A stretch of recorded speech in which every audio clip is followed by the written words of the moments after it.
10 லட்சம் மூலிகை செடிகளை நடுதல் 1 லட்சம் கிலோ மூலிகை சேகரித்தல் என்ற திட்டத்தின் மேல் மாகாண அங்குரார்ப்பண நிகழ்வு கொட்டாஞ்சேனை ஜனாதிபதி வித்தியாலயத்தில் இன்று நடைபெற்றது.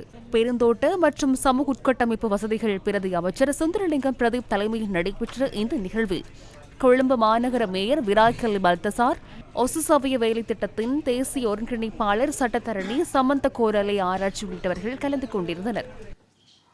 நாங்கள் மீண்டெழுந்து வந்து கொண்டிருக்கிறோம்.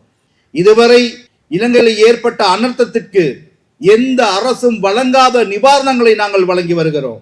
தமிழ், சிங்கள, முஸ்லிம் எந்தவித இன பாகுபாடுமின்றி, மத வேறுபாடு இன்றி தேசத்து மக்கள் ஒரு தாய் பிள்ளைகளாக ஒன்றிணைந்திருக்கிறார்கள். எனவே ஒரு அழிவுக்கு பின் நல்லது நடக்கும் அல்லது என்று கூறுவார்கள்.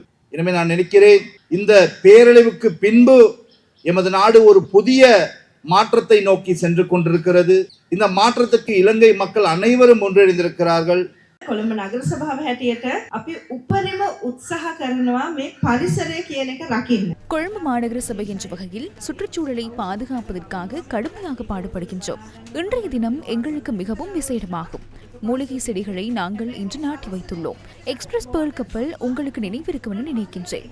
சின்ன பிளாஸ்டிக் நேடலுடன் பெரிய கப்பல் ஒன்று மூழ்கியது. அதன் பாதிப்பு தெற்கில் உள்ள மக்களுக்கும் உள்ளது, வடக்கில் உள்ள மக்களுக்கும் உள்ளது. ஒரு இடத்தில் ஏற்படும் சுற்றுச்சூழல் பாதிப்பு அனைத்து பகுதிகளுக்கும் தாக்கம் செலுத்தும். පරිසරයට යම්කිසි තැනක් දෙන්න